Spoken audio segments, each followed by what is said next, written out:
तरह बाबर आजम का match winner Mohammad Nawaz है, इस तरह इमरान खान का मैच विनर सलीम जाफर थे। यार थे तो वो सलीम जाफर, लेकिन उस दिन शायद वो मीर जाफर बन गए, लेकिन वो और वो कहते थे मुझ में जिन आता है, मुझे अगली बॉल में पता लग जाता है कि होगा क्या, अपना टाइम आएगा, अपना टाइम आएगा। अगर चेतन शर्मा बॉल कराने के बजाय अश्विन वाला काम कर देता तो तौसीफ भाई को तो 8 दरम भी नहीं मिलते। फिर अपने लेजेंड्स की लेगेसीज को सेव करने के लिए टूर्नामेंट की कुर्बानी दे देते हैं। अब वो नेमल बदल ही नहीं है, वो तो बिल्कुल ही गेयर बदल दे, वो तो गेयर बदल है भाई, फसल गेयर बदल। 100 सबकी मिला के कामरान अकमल ने 100 विकेट तो छोड़ी होगी, लेकिन कामरान अकमल ने 2 मैचेस ऐसे जिताए कैच छोड़े। मैं समझता हूँ अगर सारे पकड़ लेते तो मेरे ख्याल से उनके 1000 कैच होते। 95 पे नहीं मारेगा और उसी बॉल पे आफरीदी जो है, मैं कहता था अल्लाह के वास्ते आउट हो जाओ बस कसम से। खालिद महमूद से क्यों आउट हुए, और भी अच्छे बॉलर थे उसके अराउंड बहुत कॉन्स्पिरेसी थ्योरीज हैं। कभी भी कोई मुश्किल हो मुझसे पूछ लिया करें। आप हमारे विकी भाई हाजिर है। इंडिया ने डीएनए चेंज कर दिया ऑस्ट्रेलिया की टीम का, आईपीएल खिला के बकरी कर दिया। हमारा शेर तो बब्बर शेर, बाबर शेर।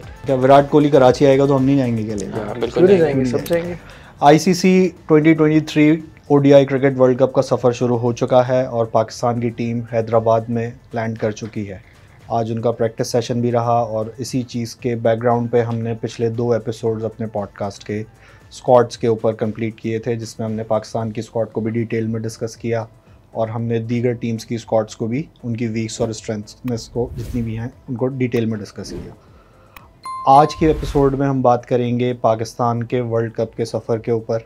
गुज़िश्ता वर्ल्ड कप्स में पाकिस्तान की क्या परफॉर्मेंसेस रहीं, क्या स्ट्रेंथ्स थी, क्या वीकनेसेस थी, और आज की जो टीम है हमारी उससे अगर हम कंपेयर करते हैं तो कौन सी चीज़ कहाँ पे स्टैंड करती है।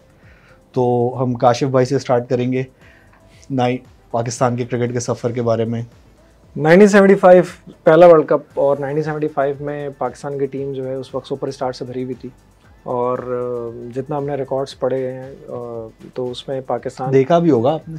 मैं उस वक्त देख नहीं पाया था, मैंने बाद में रिकॉर्डिंग में ज़रूर देखा है। अच्छा। लेकिन ये कि पाकिस्तान की अच्छी टीम होने के बावजूद पाकिस्तान अपना जो राउंड का मैच था वो वेस्ट इंडीज़ से हार गई थी, और वही वाला मैच जिसमें बार बार बात होती है कि तकरीबन 60-70 रन चाहिए थे और 1 विकेट रह गई थी वेस्ट इंडीज़ की और पाकिस्तान वो विकेट नहीं ले सका था। और फिर हम आगे बढ़ते हैं तो 1979 ऑलमोस्ट वही टीम, और आसिफ इकबाल कैप्टन होते हैं हमारे, और उसमें हम सेमीफाइनल में वेस्ट इंडीज़ को खेलना पड़ जाता है, क्योंकि जो आखिरी मैच था वो हम इंग्लैंड से बड़ा हार जाते हैं, और वो जीता हुआ मैच था क्योंकि इंग्लैंड बहुत कम स्कोर पे आउट हो गया था, लेकिन पाकिस्तान वो स्कोर चेज़ नहीं कर सका, तो उसके रिप्रिकॉशन में हमें वेस्ट इंडीज़ से खेलना पड़ा। और वेस्ट इंडीज़ काली आंधी उस टाइम की जो थी वो आपको पता है कि वो उन्होंने उड़ा के रख दिया। लेकिन उसके बावजूद भी ज़हीर अब्बास और माजिद खान ने बड़ी ज़बरदस्त पार्टनरशिप की, और 290 को चेज़ करना था हमें, लेकिन हम एक टाइम तक 200 पे या 190 पे कुछ मेरे ख्याल से एक ही आउट था, लेकिन उसके बाद फिर हमारी टीम की लाइन लग गई और वेस्ट इंडीज़ ने यहाँ भी हमारा वर्ल्ड कप का सफ़र ख़त्म कर दिया। 83 का मशहूर वर्ल्ड कप जिसमें इंडिया जो है वो चैम्पियन बन के निकलता है, उसमें इंडिया सेमीफाइनल में जीत जाता है अपना मैच इंग्लैंड से, लेकिन पाकिस्तान का जो मैच अगेन सेमीफाइनल में वेस्ट इंडीज़, और वही वेस्ट इंडीज़ इंडिया से फाइनल में हार जाता है, और इंडिया से वो एक राउंड का मैच भी हारा था। तो इंडिया यही हमेशा कहता है, एक जीता भी था।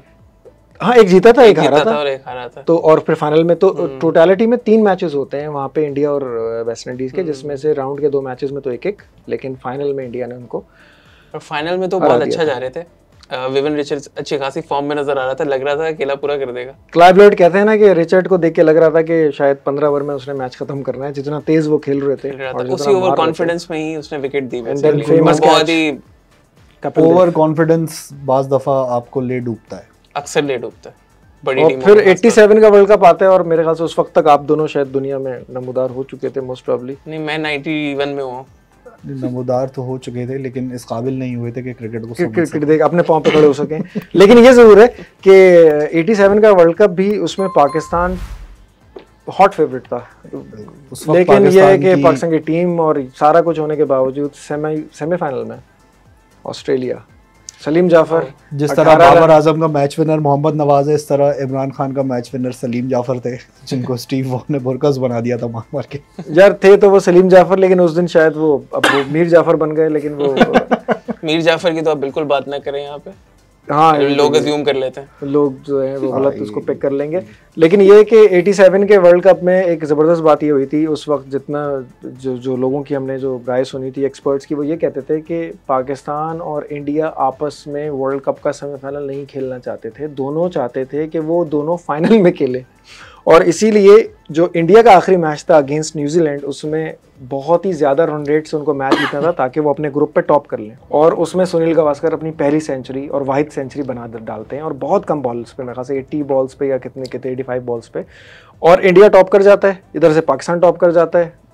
इंडिया जो है वो इंग्लैंड से खेलता है और पाकिस्तान ऑस्ट्रेलिया से खेलता है, और दोनों अपने मैचेस हार जाते हैं, और इस तरह से दोनों वर्ल्ड कप से बाहर हो जाते हैं, और इंडिया ऑस्ट्रेलिया का वर्ल्ड कप का फाइनल हो जाता है। अच्छा, उस वर्ल्ड और ऑस्ट्रेलिया इंग्लैंड का वर्ल्ड कप का उस वर्ल्ड कप में काफ़ी सारे ऐसे प्लेयर्स खेल रहे थे मुख्तलिफ टीम्स के, जो आने वाले दिनों में लेजेंड्स बने अपने अपनी टीम से। वी स्पीक अबाउट वसीम अकरम अपना पहला वर्ल्ड कप खेल रहे थे, स्टीव वॉ अपना पहला वर्ल्ड कप खेल रहे थे, डीन जोन्स, मोहम्मद अजहरुद्दीन अपना पहला वर्ल्ड कप खेल रहे थे। तो इस तरह के बहुत सारे प्लेयर्स हैं जो उस वर्ल्ड कप में, जैसे आज हम देखते हैं कि बहुत सारे ऐसे प्लेयर्स हैं जो अपना पहला वर्ल्ड कप खेल रहे हैं, and they will be the future superstar. So that was the time of the legends. बिल्कुल सही है। उन लोगों का जिनके बारे में हम आज भी बात करते हैं, और क्रिकेट की दुनिया में उनको आज भी वैसे ही देखा जाता है जैसे सालों पहले देखा जाता था। उसके बाद हम 92 पे चलते हैं। तो आतिफ, क्या यादें क्या हैं 92 के वर्ल्ड कप की? जब मुझे होपफुल होना होता है ना पाकिस्तान के चांसेस के लिए, तो मैं 92 वर्ल्ड कप देख लेता हूँ, और फिर मैं देखता हूँ इंग्लैंड का मैच जो 74 पे ऑल आउट हो गए थे और बारिश की नज़र हो गया था। फिर मैं देखता हूँ साउथ अफ्रीका का रिजल्ट, तो जब nothing is going our way ना, तो अब 92 का वर्ल्ड कप एक दफ़ा देख लें, आपको लगेगा कि यार एक तीसरी कुव्वत है जो आपके पीछे खड़ी हुई है पाकिस्तान टीम के। हमेशा पाकिस्तान ने वो मैच जीते जो उनके लिए लाजमी हो गए थे जीतना। और मेरी ऑब्वियसली लाइव मेमोरी तो कोई भी नहीं है, क्योंकि मेरी पैदाइश ही 91 की थी, तो 1 साल की उम्र, 1 साल का था उस टाइम पे। मैंने देखा 92 का वर्ल्ड कप एक्चुअली 99 में, और 99 में पाकिस्तान की बहुत पीक टीम थी। और when you go back to 1992 again, वही वाले स्टार्स बहुत सारे बने थे उसमें भी। इंजमाम आया था सबसे important, Mushtaq Inzamam, there were a lot of people there, Aaqib Javed. वो वाला सफर सारा देखा था उन प्लेयर्स का कि अच्छा इन लोगों ने वहां से स्टार्ट किया था। तो मेरा जो पहली रिलेटेबिलिटी बनी थी ना क्रिकेट के लिए, वो 92 का वर्ल्ड कप था। Before actually going into the 99 world cup, मैंने पूरी हाइलाइट्स देखी थी। Abu, I remember my father broad a VCR, और उस पे उन्होंने सारी कैसेट्स लगा के मुझे मैच दिखाए थे। बल्कि वो तो मुझे, उनको याद होता था जुबानी मैच, और वो मुझे कहते थे इसके अगली बॉल पे ये होगा, और मुझे नहीं पता होता था व्हेन आई वाज स्मॉल कि अच्छा ये हाइलाइट्स हैं, और वो कहते थे मुझ में जिन आता है, मुझे अगली बॉल में पता लग जाता है कि होगा क्या। इन्होंने मुझे बहुत अरसा ये डराया कि मुझे पहले से पता है कि आगे क्या होना है। बड़ी अच्छी मेमोरी है मेरी 92 और कोई साथ तुम्हारी कोई याद है? नहीं, 92 का वर्ल्ड कप बड़ा यूनिक वर्ल्ड कप था। एक तो ये कि बहुत सारी चीज़ें क्रिकेट में चेंज हुई थी। पहली दफ़ा हुई थी सर्कल, बिल्कुल पहली दफ़ा हुई थी। सर्कल का कॉन्सेप्ट आया था, पावर प्ले जिसको आज के दौर में कहते हैं। तो रिस्ट्रिक्शंस हमारे शुरू के ओवर्स में होती थी, कलर्ड यूनिफॉर्म्स आ गए थे, और फिर white ball, black screen, glamour आ गया था क्रिकेट में, एकदम ग्लैमर भी आ गया था। और पाकिस्तान की कहानी अगर हम 92 से लेके आज तक की देखते हैं, तो बहुत ज़्यादा मिलती जुलती चीज़ें हर वर्ल्ड कप में इस तरह की रही हैं। जैसे उस वर्ल्ड कप से पहले अगर हम बात करते हैं, तो एक क्रिकेट की जनरेशन पाकिस्तान की जो लेट 80s के अंदर जा रही थी, और उसके बाद एक नई जनरेशन आ रही थी जिसके अंदर आकिब जावेद, वक़ार यूनुस, मुश्ताक अहमद, आमिर सुहेल, सईद अनवर और इंजमामुल हक भी कह सकते हैं। उन्होंने वैसे 91 में डेब्यू किया था, बिल्कुल 92 वर्ल्ड कप से एक टूर पहले श्रीलंका के साथ एक सीरीज़ के अंदर उन्होंने डेब्यू किया था। सईद अनवर ने तो 88 के अंदर ऑस्ट्रेलिया में जो 89 में यस टेरी एल्डरमैन को जो स्वीप पे छक्के मारे थे, वो तो मतलब ऑस्ट्रेलियन हैरान थे, दुनिया के लिए नई चीज़ थी वो तो। मतलब वो जिस क्वालिटी के क्रिकेटर्स उस दौर में पाकिस्तान की टीम में शामिल होने जा रहे थे, अगर हम आज बात करते हैं, तो आज भी मैं पर्सनली नहीं समझता कि जो क्वालिटी उन प्लेयर्स में थी, जो इम्पैक्ट उनका गेम के ऊपर था और दुनिया भर के ऊपर था, शायद वो आपको स्टैट्स में इतने हैवी ना नज़र आएँ। जैसे आज हम 10,000 रन की बात करते हैं, अब हम कहते हैं कि जी किसी की 400 विकेट्स हैं, 300 विकेट्स हैं, शायद वो चीज़ वैसे ना हो, लेकिन जो इम्पैक्ट उन्होंने अगले 7, 8, 10 साल तक दुनिया भर पर डाल के रखा in one day cricket as well as test cricket, उसका कोई कंपैरिजन नहीं। 92 के वर्ल्ड कप में एक और भी चीज़ थी कि मैंने वो वर्ल्ड कप उस वक्त मैं 12-13 साल का था, मुझे याद है, सबसे ज़्यादा नो बॉल्स कराई थी वसीम अकरम ने, और सबसे ज़्यादा विकेटें भी वसीम अकरम ने ली थी, क्योंकि उनको कहा भी गया था, कैप्टन ने कहा था कि भाई विकेटें चाहिए you know at the front, कि आपने बिल्कुल तेज बॉलिंग करनी है और आउट करना है। तो उस चक्कर में बहुत सारी नो बॉल्स भी हुई, लेकिन वो वर्ल्ड कप बहुत अहमियत का हामिल है हमारे लिए हमेशा से। तो खैर आगे बढ़ते हैं। 96 का वर्ल्ड कप आता है, पाकिस्तान, इंडिया, श्रीलंका ये होस्ट करते हैं। दो टीमें श्रीलंका जाने से मना कर देती हैं कि हम नहीं जाएंगे भाई श्रीलंका। जो टीमें थी ऑस्ट्रेलिया और वेस्ट इंडीज, और अपने पॉइंट्स फोरफीट कर देती हैं और जिसका पूरे वर्ल्ड कप के ऊपर बड़ा इम्पैक्ट हुआ, जिसका एग्जैक्टली। और फिर वही फायदा किनको हुआ? श्रीलंका को, श्रीलंका को फायदा हुआ। लेकिन एक और इसी तरह से जब हम ग्रुप्स की बात करते हैं तो पाकिस्तान जो है सेमीफाइनल में आराम से पहुंच जाता, लेकिन वहां से मसला ये हुआ कि इंडिया पाकिस्तान जो हमेशा से एक दूसरे को अवॉइड करना चाहते थे आपस में खेलने से, वहां से इंडिया थर्ड हो गया और यहाँ से पाकिस्तान सेकंड हो गया। तो इन दोनों को आपस में खेलना पड़ गया और एक ने आगे जाना था, तो उस दिन इंडिया का दिन था और इंडिया आगे चला गया। हर दफा इंडिया का दिन नहीं होता है। नहीं, हमारा भी आएगा, हमारा नंबर भी आएगा। अपना टाइम आएगा। नहीं यार, अगर हेड टू हेड देखें या अगर हम वैसे देखें कि पाकिस्तान की इंडिया में क्या परफॉर्मेंसेस रही हैं, तो Pakistan has always dominated in India. ऐसा नहीं है कि हम इंडिया गए हैं तो वहाँ पे जाके हमारे साथ कोई बहुत ही कोई इंसल्टिंग किस्म की हार हमें हमेशा मिली हो। पाकिस्तान ने बहुत अच्छा गेम खेला इंडिया के अंदर और इंडिया को बहुत टफ टाइम दिया है। Whether we speak about 90s 80s में तो खैर कोई मैच ही नहीं था, 90s में भी इंडिया के अंदर सुपरस्टार्स क्रिएट हो गए थे। उनके पास सचिन तेंदुलकर थे, अनिल कुंबले थे, Ajay Jadeja was a very good pinch hitter, Mohammad Azharuddin was there, even Ganguly, Dravid, इन्होंने तो आते ही क्रिकेट के ऊपर बड़ा ज़बरदस्त इम्पैक्ट डाला था। ये सारे लोग थे, इसके बावजूद भी पाकिस्तान के करीब नहीं आते थे वो लोग। अगर हम 90s की भी बात करते हैं कि पाकिस्तान इंडिया के जो मैचेस इंडिया के अंदर हुए इन पर्टिकुलर, तो India was nowhere near to Pakistan in those games. 89 के बाद और 99 तक के बीच में ना पाकिस्तान की इंडिया में कोई डायरेक्टली सीरीज नहीं हुई। पाकिस्तान एक दफ़ा उनकी इंडिपेंडेंस कप खेलने गया जब सईद अनवर ने 194 भी किए थे, 97। लेकिन जो 97 में इनफैक्ट, लेकिन जो डेंट जावेद मियादाद के शारजा के छक्के के बाद इंडिया को लगा था, और वो अभी भी रियलाइज़ करते हैं, और संजय मंजरेकर ने अपनी बुक में भी लिखा है कि हम मेंटली तौर पे तो बहुत ज़्यादा पीछे चले गए थे, लेकिन हम वैसे स्किल वाइज भी पाकिस्तान टीम से बहुत पीछे थे, और उस वजह से उसको काफ़ी प्रॉब्लम भी हुई संजय मंजरेकर को इंडिया में। तो उन्होंने कहा कि वो पाकिस्तान की टीम बहुत बेहतर थी। नसीम शाह का इंटरव्यू भी ले रहा था ना कि कैसा फील हो रहा है, छक्का मार रहा था उसने, अफगानिस्तान के खिलाफ मैच फिनिश किया था, तो कैसा फील हो रहा है? हाँ, कुछ शारजा से कंपेयर करने की कोशिश की। तो उसने यही कहा था वो जावेद भाई ने जो छक्का मारा था ना, तो बस वैसी फीलिंग ही आ रही है, वो देखते हुए आई थी या खेलते हुए आई है। मंजरेकर कह रहा है हाँ मैं वहीं पे था। 1999 और 96 के दरमियान 3 साल का गैप आता है साथ, और तकरीबन पाकिस्तान और इंडिया के बहुत मैचेस होते हैं इस दौरान। कुछ मैचेस याद है आपको? बहुत मजेदार मैचेस इंडिया में भी हुए हैं, 194 सईद अनवर का भी है, फिर सहारा कप भी हुए हैं, फिर शारजा में भी हुए हैं। तो और याद है कुछ यादें कि कितना ज़्यादा डोमिनेट किया? हालांकि उस पूरे टाइम पे अगर हम देखते हैं तो बाज़ दफ़ा ऐसा भी हुआ है कि हमारी जो टियर 1 टीम थी वो नहीं खेली और हर टूर पे हमारा कैप्टन भी चेंज हो जाता। मिसाल के तौर पे अगर हम 97 में बात करते हैं, जो वर्ल्ड कप के फ़ौरन बाद हुआ था पहला इंडिया का टूर पाकिस्तान का, जिसमें सईद अनवर के मशहूर 194 रन हैं। उस पूरे टूर्नामेंट में वही एक उनकी इनिंग थी और वो आज तक यादगार है। अनिल कुंबले को 3 छक्के मारे, और इसमें सबसे एक इम्पॉर्टेंट मज़ेदार चीज़ ये है कि सारे रन तो उनके भाग के शाहिद आफरीदी ने बनाए थे 100 के बाद से। और उसमें इंडिया ने कोशिश भी करी थी बाद में, राहुल द्रविड़ ने अपना पहला 100 बनाया था उस मैच में। कप्तान कौन था सर? रमीज राजा कप्तान थे, और इंडिया के कैप्टन मोहम्मद अजहरुद्दीन थे। तो उसमें वसीम अकरम भी नहीं होते थे हमारी टीम में उस वक्त। वकार अक्सर वकार भी नहीं थे। वकार तो बड़ा टाइम उनका इस पूरे जो टेन्योर है 96 से 99 का, इसमें बहुत सारे मैचेस ऐसे रहे हैं जिसमें वकार यूनुस स्क्वाड का भी हिस्सा नहीं थे। इंजरीज और दूसरे मसले मसाइल जो पाकिस्तान के हमेशा रहे हैं। ये वही दौर था ना जिसमें आकिब ने बाद में आके टीपी पे बोला है कि जब वसीम के कप्तान होते थे तो मैं टीम में नहीं होता था, जब वो नहीं होते तो मैं टीम में खेलता था। लेकिन आकिब जावेद 5 आउट कर देते थे इंडिया के, ये क्वालिटी थी उनमें। उसी टूर्नामेंट में श्रीलंका के खिलाफ भी उसने शायद श्रीलंका के खिलाफ भी 5 पहले ओवर में भी जयसूर्य आउट किया था।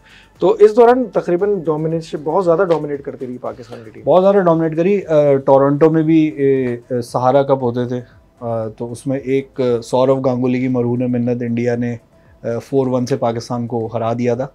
लेकिन पहले वाली सीरीज में पाकिस्तान हराया था और उसमें फिर 4-1 हराया, और जो तीसरा ओवर से पाकिस्तान ने 4-1 तीसरे वाले उसमें एक जो सबसे पहला वाला था उसके अंदर वसीम अकरम, वकार यूनुस दोनों खेले थे, एक में मोहम्मद जाहिद खेले थे। तो वो टोरंटो के बारे में जो लोग वहाँ खेले उन सबका कहना यही है कि that was a very hard to bat बहुत ख़तरनाक सीमिंग विकेट थी और टेम्परेचर भी बहुत ज़्यादा एक्सट्रीम होता था, तो फुटवर्क नियर टू ज़ीरो होता था। तो उसमें बड़ा मुश्किल होता था हमारे बॉलर्स को खेलना। 150-160 रन के ऊपर भी इन्होंने टीम बुक करी है। 200 से कम रन पे बनते कम ही थे उधर से टोरंटो में। शाहिद आफरीदी जब आए टोरंटो में तो वहाँ उन्होंने एक सेंचुरी बना के और छक्के मार के बताया कि ऐसी कंडीशन में शीशे बहुत तोड़े थे उन्होंने, उसमें शीशे तोड़े जा सकते हैं। वो वाहिद मैच था जिसमें पाकिस्तान या इंडिया की तरफ से 309 रन पहली दफ़ा 300 क्रॉस हुआ था और शाहिद आफरीदी के 100 थे उसमें। और बड़ा फेमस है ना वो, शाहिद आफरीदी बैटिंग कर रहा होता है 95 पे, तो एक उनका बॉलर था रेलू कटा टाइप, ऋषेश कानेटकर कुछ नाम था उसका, वो बॉलिंग करा रहा था। तो पीछे से नायन मोंगिया कह रहे हैं ये कि नायन मोंगिया थे ना कि 95 पे नहीं मारेगा, और उसी बॉल पे आफरीदी जो है, उन्होंने कहा सुनना होता था किसी को, उन्होंने उसी बॉल पे चक्का मार के 100 कर लिया था। तो बड़ा फेमस है। तो खैर हम फिर बढ़ते हैं, 99 वर्ल्ड कप आ जाता है, पाकिस्तान इंडिया को बुरी तरह से हराता हुआ पहुंचा है, बड़ा tournament, pre tournament favourite condition सब कुछ। और 99 की टीम हम सब यही कहते हैं कि शायद पाकिस्तान के 30-40 सालों के अंदर की सबसे बेस्ट टीम थी। कॉम्पोजिशन भी बदल गई थी पाकिस्तान की। वो जो 6 बैट्समैन पक्के, 1 विकेट कीपर और 4 बॉलर्स, अब आपके ऑलराउंडर्स आ गए दरमियान में, जो 3 क्वालिटी ऑलराउंडर है और सब फ्लोट कर सकते थे, कोई कभी आगे खेल रहा है, कभी पीछे। रज़ाक को ऊपर ले जाओ, आप 1 डाउन ले जाओ, ये कर लो, ऊपर कर लो, जो मर्जी कर लो उनके साथ। पूरे बैट थे और अच्छे बॉलर्स। और मोइन खान भी बहुत ही आउटस्टैंडिंग फॉर्म में था, बहुत अच्छी फॉर्म में था। अच्छा, उस वर्ल्ड कप में एक कॉन्सेप्ट, मुझे साउथ अफ्रीका के खिलाफ मैच था, उसमें उसी बेचारे ने 220 तक खींच के लेकर गया था, बड़ा मुश्किल हो गया, बड़ा मुश्किल होता है, लेकिन हार गए थे हम लोग मैच। लेकिन बहुत वर्ष बैटिंग की थी। पिंच हिटिंग का कॉन्सेप्ट उस वर्ल्ड कप में स्टार्ट हुआ था। 90 हर वर्ल्ड कप का एक अपना एक ट्रेंड होता है जो वो छोड़ के जाता है अगले 3 सालों के लिए, 4 सालों के लिए, यानी अगले वर्ल्ड कप तक। तो 96 के वर्ल्ड कप में जो हमने देखा था, जिसमें जयसूर्या और कालोवेदरना, सईद अनवर, आमिर सुहेल, उधर से Sachin Tendulkar, mark Waugh, everybody was doing well at the top. तो ये तेज स्कोर करते थे 15 ओवर के अंदर। 99 वर्ल्ड कप के अंदर पिंच हिटिंग का कॉन्सेप्ट आया। पिंच हिटिंग का कॉन्सेप्ट डेथ ओवर्स के अंदर एक्स्ट्रा ऑर्डिनरी हिटिंग का, आखिरी 10 ओवर में मारने वाला जो होता था। वहाँ पे हमने देखा कि गेम चेंज होती है और पाकिस्तान के 30 ओवर के अंदर 100 रन होते हैं। जो लोग मैच देख रहे हैं वो बोल रहे होते हैं यार ये क्या खेल रहे हैं, ये तो 150-60 करेंगे, बिल्कुल आखिरी 10 ओवर में आके वो बिल्कुल। लेकिन वैसे ही 92 से इंतजाम तो पिंच हिटिंग कर रहे हैं। नहीं, लेकिन वो वर्ल्ड पिंच हिटिंग, वो बात ये है कि एक्चुअली इंडिया जो उस वक्त इंग्लैंड की कंडीशंस थी ना, वो शुरू में वाकई में सारी पिचेस बड़ी अनप्लेबल होती थी। जो टॉस जीता था वो सामने वाली टीम को बैटिंग दे देता था। और रज़ाक को जो भेजने का आई थिंक जो रीजन था वो यही था कि सिर्फ जाके आपने सर्वाइव करना। हाँ, अच्छे बॉलर्स की बॉलिंग आया करो बस। मतलब अगर इसकी वो और उसका सीन ये था कि उसको कोई हल्का बॉलर मिला, उसने 2-3 ओवर में अपना सब कुछ सेट कर लेता था, वो 2-3 छक्के मार के। उसको भेजा इसलिए जाता था कि अगर ये आउट भी हो जाए तो कोई मसला नहीं है, बाद में वो ज़रूरत बन गया टीम की और इतना इंपॉर्टेंट कंपोनेंट बन गया। 99 में देखें तो सही, आपके प्लेयर कहाँ आ रहे हैं। यूनुस तो नहीं था उसमें, लेकिन आपके काफ़ी यूसुफ आके, आपका यूहाना जो था उस टाइम पे, कहाँ नीचे आके बैटिंग कर रहा था वो आके उस टाइम पे। प्रॉब्लम ऑफ प्लेंटी चल रहा था आपको, प्रॉब्लम ऑफ प्लेंटी चल रहा था। मुश्ताक अहमद प्लेइंग 11 का पार्ट नहीं बन पा रहे थे, वकार यूनुस नहीं बन पा रहे थे, सलीम मलिक नहीं बन पा रहे थे। एंड बाज ऐसे भी मैचेस रहे हैं जिसमें शाहिद आफरीदी प्लेइंग 11 पे खेल रहे हैं, कभी नीचे खेल रहे हैं, कभी वास्ती खेल रहे हैं, कभी वो खेल रहे हैं। लेकिन खैर एक कमी मुझे उसमें महसूस होती है उस वक्त कि अगर वास्ती की जगह आमिर सोहेल होते तो क्या होता। आमिर सोहेल को होना चाहिए था, लेकिन और आमिर सोहेल के रिकॉर्ड वर्ल्ड कप्स में रिकॉर्ड भी बहुत सुपर। जबकि ऐसा नहीं कि उसके बाद भी आमिर सोहेल 2000 में भी खेले, 2000 में खेले हैं, टेस्ट मैच भी खेले हैं और वनडे भी खेले हैं। और हमारी खुशनसीबी के सेमीफाइनल में हमें न्यूजीलैंड मिल गया। वास्ती तो आता था, मैं कहता था अल्लाह के वास्ते आउट हो जाओ उसका समझा, उसको देखने का बिल्कुल मजा नहीं आता था, इसीलिए वो आउट नहीं होता था। हाँ, बहुत, क्योंकि सब इतनी दुआ करते थे। मेरे अब्बा कहते थे, है पंजाबी में कहते है ही नैश है, आउट भी नहीं होता मगर भी ले लेना। लेकिन खैर 99 में पाकिस्तान को सेमीफाइनल में न्यूजीलैंड की टीम मिल गई और पाकिस्तान की हमेशा से खुशनसीबी रही है कि जब न्यूजीलैंड और बहुत मजे से जीता। अच्छा, तो ज्यादातर हमने उसको आराम से, लेकिन वो जो 99 वाला हराया था, वैसे हराते हम उनको ऐसे ही, बड़े 99 वाला इतना कन्विंसिंगली हराया हमने। ग्रुप स्टेज में हमने ऑस्ट्रेलिया को भी हरा दिया, ग्रुप स्टेज में हमने न्यूजीलैंड को भी हरा दिया और बांग्लादेश से हार गए। और आखिर में जब हमें कंफर्म हो गया कि यार हम अगले राउंड में चले गए तो हम बांग्लादेश से हार गए। और बांग्लादेश से हारे भी तो मतलब जिस तरह के बॉलर ने आउट किया हमें, तो उस वक्त तो मेरे ख्याल से उससे ज्यादा बांग्लादेश को टेस्ट स्टेटस भी मिल गया ना, उसी के बाद नहीं तो भाई खालिद महमूद से क्यों आउट हुए, और भी अच्छे बॉलर थे उनकी उसके अराउंड बहुत कॉन्स्पिरेसी थ्योरीज उसको हैं यार। उस वक्त खालिद महमूद ही उनको जो है ना जोल गाना लग रहा था, तो वो इसलिए तो वो स्टेटस भी दिलाना जिस तरह के लोगों को पाकिस्तान की टीम स्टार बनाती है ना ऑपोजिशन में से, बांग्लादेश आज भी उसका एहसान मानती है। एहसान मानती है उसका, मुझे नहीं पता। इतनी हालांकि बड़ी टीम थी पाकिस्तान की जो हारी थी। इंजमाम ने मुल्तान में बहुत मारा खालिद महमूद को, बहुत मारा, पाकिस्तान की टीम उस दिन हारी नहीं थी, बांग्लादेश की टीम को जितवाया जीत गया। हाँ सही, अब जीत गया था। और दूसरे राउंड में आने के बाद भी मुझे याद है सुपर 6 का वो था, लेकिन एक बात भूल गए साथ, देखो पाकिस्तान टीम इंडिया से हार गई 99 में, जब ये जो आगे का जो स्टेज था, सेकंड स्टेज था, और बांग्लादेश से भी हार गई, ऐसे ही था। लेकिन फिर भी पाकिस्तान की जो टीम है वो सेमीफाइनल के लिए आराम से क्वालिफाई कर जाना था उसने। वो क्यों? क्योंकि उस टूर्नामेंट में ऐसा था कि अगर आप राउंड के मैचेस जीतेंगे तो पॉइंट्स कैरी फॉरवर्ड करें। पाकिस्तान ने न्यूजीलैंड को भी हराया। एग्जैक्टली, पाकिस्तान के जो पूल से टीम्स आगे गई थी वो न्यूजीलैंड और ऑस्ट्रेलिया थी, और पाकिस्तान ने पूल मैचेस में इन दोनों को हराया हुआ था, तो इसके पॉइंट्स कैरी फॉरवर्ड हुए थे। और सुपर 6 में पाकिस्तान को एक मैच जीतना था, आगे तो पाकिस्तान जो है हारा पहले इंडिया से, फिर हारा साउथ अफ्रीका से, और फिर आखिरी मैच जिम्बाब्वे से जीतना था ताकि हम आराम से क्वालिफाई कर जाएं। उसके बाद भी सिर्फ हम एक मैच जीते, फिर भी हम उस स्टेज के बाद सबसे टॉप पे थे। अच्छा, और न्यूजीलैंड चौथा था। ऑस्ट्रेलिया मेरे ख्याल से उस वर्ल्ड कप में सिर्फ पाकिस्तान से हारा, राइट? बिल्कुल, और किसी से नहीं हारा। ऑस्ट्रेलिया न्यूजीलैंड से लीग का मैच हारा था, न्यूजीलैंड से भी लीग का मैच हारा। तभी ऑस्ट्रेलिया के पास, जब उस ऑस्ट्रेलिया ने क्वालिफाई किया था ना नेक्स्ट स्टेज के लिए, तो ऑस्ट्रेलिया के पास कोई पॉइंट नहीं था, सारे मैचेस जीतने थे। न्यूजीलैंड हाँ सारे मैच जीतने थे, तो उन्होंने ऑस्ट्रेलिया ने इंडिया को हराया। फिर उसके अलावा जो बाकी जो दो टीम्स थी, साउथ अफ्रीका को हराया, वो गिब्स का फेमस जो कैच ड्रॉप है। ठीक है, स्टीवो ने तो बोला भी था ना कि जिस दिन हमारी टीम ने पाकिस्तान की बॉलिंग के खिलाफ 260-70 रन कर लिए थे ना, मुझे लग रहा था कि हम लोग फाइनल तो खेलेंगे। और फाइनल हमारा इतना वन साइडेड गया कि वो तो यकीन ही नहीं। अभी रिसेंटली रिकी पॉन्टिंग के एक वीडियो मैंने देखी, उसमें उसने कहा कि 99 के वर्ल्ड कप में शेन वॉर्न ने हमें कहा था कि जब भी गिब्स कैच पकड़ेगा ना, तो गिब्स इतना जबरदस्त फील्डर है, लेकिन उसकी एक कमी या खामी ये है कि यार वो कैच पकड़ के ना फौरन बॉल थ्रो कर देता है, तो विकेट नहीं छोड़नी है तुमने। उसको पहले चेक करना। और कह रहे जब स्टीव वॉ का वो फेमस कैच हुआ तो हमने बड़ी हैरत की। पॉन्टिंग कह रहा है कि यार ये उसने उछाला और वो बॉल गिर गई और स्टीव वॉ रुक गया।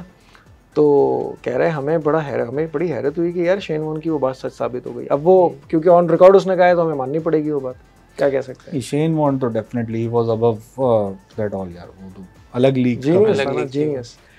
खैर लेकिन क्लूजनर ने जो किया था वो भी बहुत बुरा किया था। 2 दफा साउथ अफ्रीका ऑस्ट्रेलिया से हारा एक सेमी। अच्छा, वो वहाँ पे मैं कहूँगा कि साउथ अफ्रीका को चोकर्स बोलते हैं, तो वहाँ पे आगे वो चोक तो नहीं किए थे, लेकिन मेरे ख्याल से वो ओवर कॉन्फिडेंस में नहीं, जो क्लूजनर ने रन लिया था बगैर देखे, he just रन ran तो to the लेना other, था। he मेरे just ख्याल ran to the other. से तो एलन डोनाल्ड को भागना चाहिए था। ही शुड हैव नहीं, there was still another ball. वहाँ तक बॉल भी नहीं पहुँचती ना नहीं, लेकिन बॉल असल में नहीं देखें, अगर आप याद करें तो पहली बॉल पे उसने चौका मारा है, हाँ। दूसरी बॉल पे उसने चौका मारा है। डेमियन फ्लेमिंग बॉलिंग कर रहा था, Damien Fleming round the wicket bowling कर रहा था, तो कैप्टन ने ऑब्वियसली कहा होगा कि ओवर द विकेट आ जाओ। ओवर द विकेट आया, पहली बॉल क्लूजनर को क्रॉस सीम के साथ उसने की, तो क्लूजनर ने शॉट मारा, तो वो रन के लिए डोनाल्ड भाग गया और मार्क वॉ के थ्रो विकेट पे नहीं लगी, वरना वहीं पे मैच खत्म हो जाना था।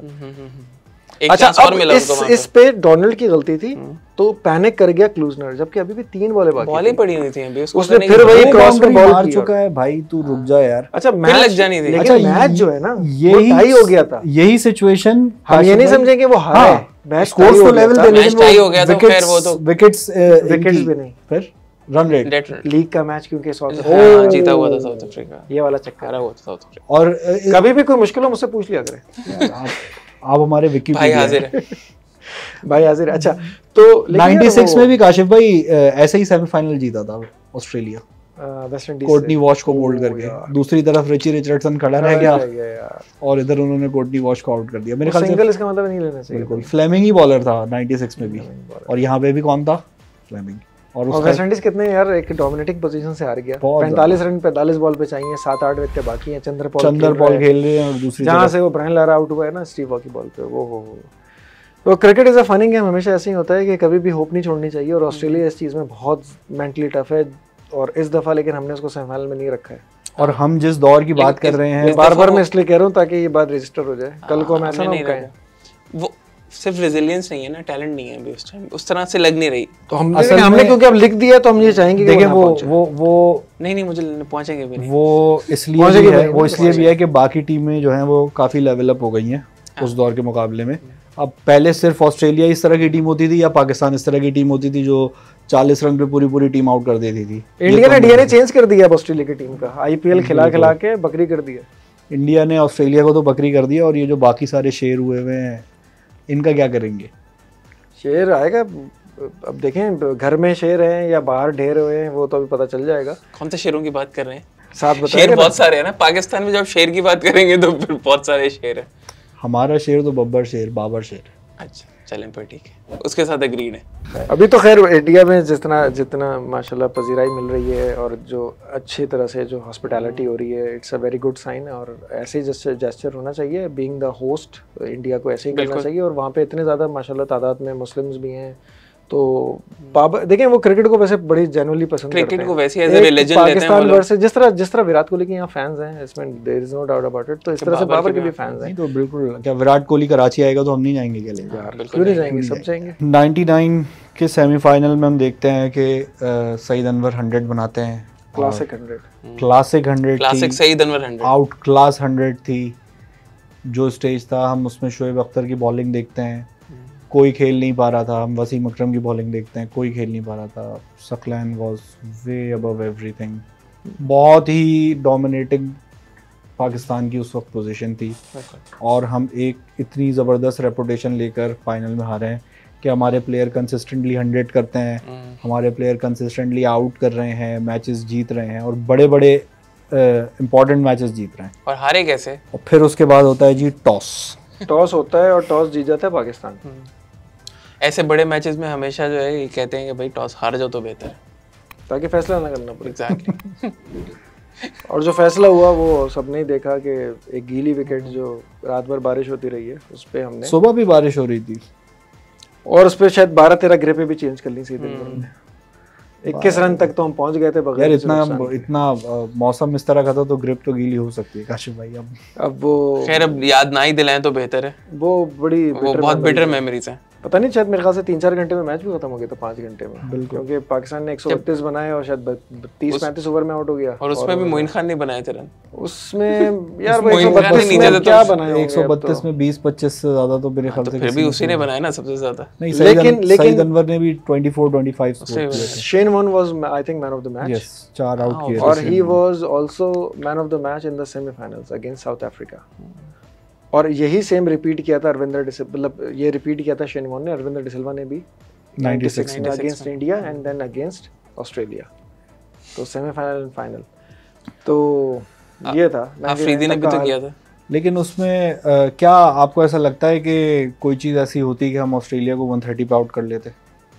देखें ये तो आई थिंक बड़ा मुश्किल था कि 130 पे हम आउट कर लेते। हमने जो आई थिंक जो चीज़ उस दिन मिस की थी वो शायद ये की थी कि पिच को पता नहीं क्यों नहीं रीड किया कि यार जब इतनी गीली विकेट है तो उस पर जो भी पहले खेलता उसको प्रॉब्लम होती, और वहाँ से हम फंस गए।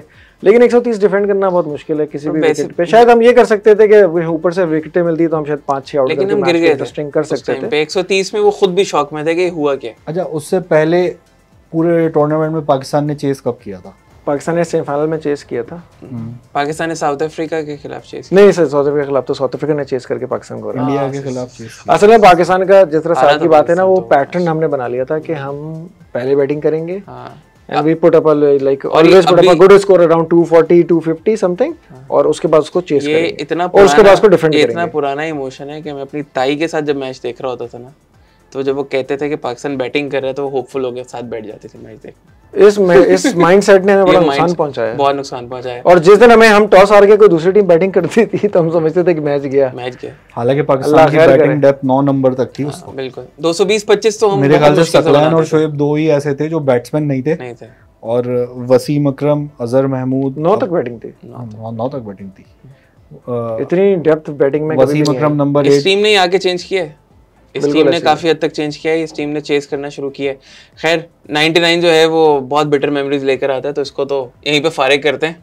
खैर अब इसमें वही बात है ना कि हम फाइनल हार गए तो अब हम कहते हैं कि यार बिटर मेमोरीज है, हम फाइनल तक पहुंचे, ग्लास आधा भरा है या आधा खाली है, अब ये तो पर्सपेक्टिव पे डिपेंड पूरा करता खाली है। था हमारा ग्लास, फाइनल में तो पूरा खाली था हमारा।